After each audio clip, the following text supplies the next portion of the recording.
Welcome back to the Golden Canopy Health Management channel, where we're dedicated to ensuring health, enriching life, and embracing retirement.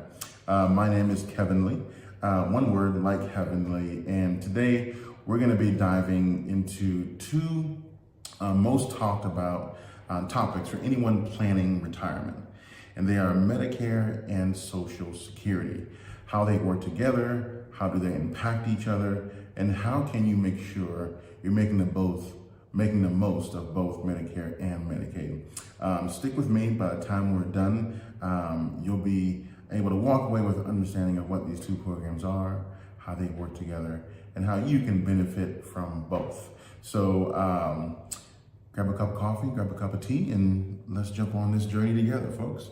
All right, so what do Medicare and Social Security have in common besides two words that often cause confusion for a lot of people getting ready to retire?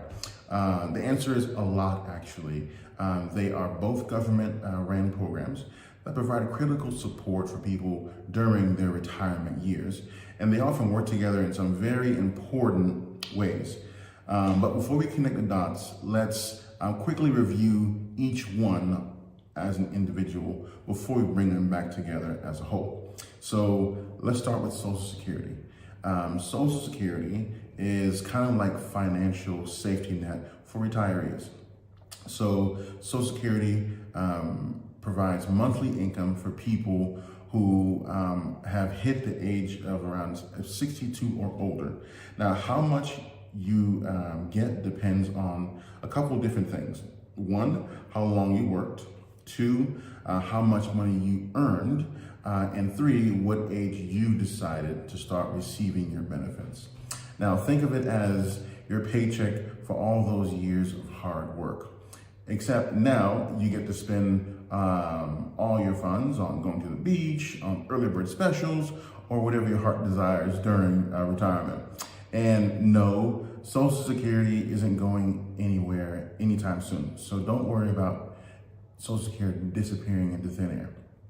Now, on to Medicare, which, as you know, the Medicare is health insurance program for people 65 and older. It also works for younger people with disabilities. Medicare, of course, has 4 parts, and the 4 parts are Part A, which is hospital insurance, Part B, which is medical insurance for doctors and outpatient care. Part C is Medicare Advantage. The name is my Medicare Advantage, and it's a bundle plan. It bundles A, B, and sometimes D. And of course, Part D is your prescription drug coverage. I do have videos that breaks each and every part of Medicare down. So please go back to watch some of our archived videos to get a better understanding of what Part A, B, C, D is when it comes to Medicare. So now that we've gone through the basics, we've gotten that out of the way, now we need to get to the meat and potatoes of things. How do these two powerhouse, Medicare and Social Security, work together? Well, if Social Security is a retirement paycheck, then Medicare is the insurance that helps you manage your healthcare costs as you enjoy that golden years or your retirement years. But it's not just that. You're connected in some very specific ways that can make retirement planning a whole lot easier. So I want you to understand the connection between Medicare and Social Security, because knowing the connection, understanding the connection will help make retirement and also retirement planning a lot easier. So let's talk about signing up for Medicare. If you're already receiving Social Security benefits, the good news is that you don't have to lift a finger in terms of signing up for Medicare. Medicare enrollment happens automatically for you when you turn 65. You'll get your Medicare card in the mail about 3 months before your birthday. It's kind of like getting a surprise party invite, except you know the party is Medicare. Okay, so if you're already on Social Security, your enrollment in Medicare Part A and Part B is automatic.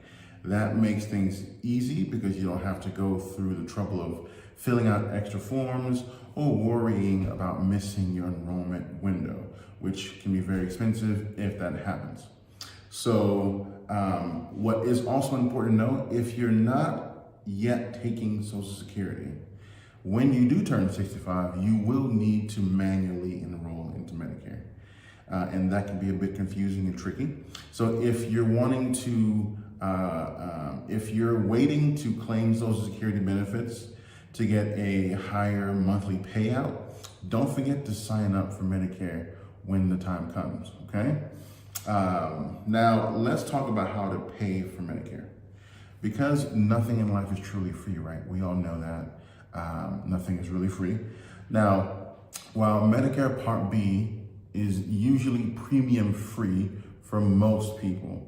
Now, I just said nothing is free. It's free, let me stop stumbling over my words. Part A is usually premium free for most people because Part A is already paid for through your taxes during your working years. Medicare Part B does have a monthly premium, and this is where Social Security is super important and it steps in to make life a little easier. Okay, if you're receiving Social Security benefits, your Medicare Part B premium is automatically deducted from your monthly Social Security check. No bills, no checks to write. It's just taken out for you and it's already taken care of to make that one less thing you have to remember, one less thing you have to worry about. So if you've ever wondered why your Social Security check seems a little bit smaller than expected, it's because your Medicare premiums are coming out first. It's a neat way to keep your healthcare costs in check without having to think about it, okay? Now, here's another way these two programs work together. Your income from Social Security can impact how much you pay for Medicare. Specifically, if you are a high earner, you might have to pay a higher premium for your Medicare Part B and Part D, thanks to something called IRMAA, and it's an acronym, of course, and it stands for Income Related Monthly Adjustment Amount. Basically, if you make a certain amount, you'll pay a little more for your Medicare, whether or not you owe this extra amount. So your Social Security benefits and your Medicare premiums are very much connected in that way. So depending on how much you made while you were working, if it's a high net or high gross amount, you will be paying a little extra for your Part B premiums. Now, it's not all bad news though, because IRMAA only applies to higher income earners, and it's calculated using your income from 2 years ago. So if you've recently retired and your income dropped, you can actually appeal that higher premium. So that's also something to remember and keep in mind. Now, let's not forget about people who are receiving Social Security or Social Security disability insurance, which is known as SSDI. If you qualify for SSDI, now remember, in order to qualify for disability, you have to not be able to perform 2 or 3 of the daily activities required for independent life, so to speak. So if you can't bathe yourself, brush your teeth, feed yourself, any combinations of those daily functions, you may qualify for SSDI. So if you are receiving Social Security's disability insurance, if you qualify for that, you'll also qualify for Medicare. But there's a bit of a waiting period. You don't get Medicare automatically. If you do qualify for SSDI and you get on SSDI, typically you'll need to be on SSDI for 2 years before you'll receive Medicare. Now, once that kicks in, you'll get the same Medicare benefits as anyone else 65 or older. And again, it's just like all retirees, Part B premium will be deducted from your SSDI benefits, making it one less thing you have to worry about. One more thing I should mention, Social Security can impact when you're allowed to make changes to your Medicare coverage.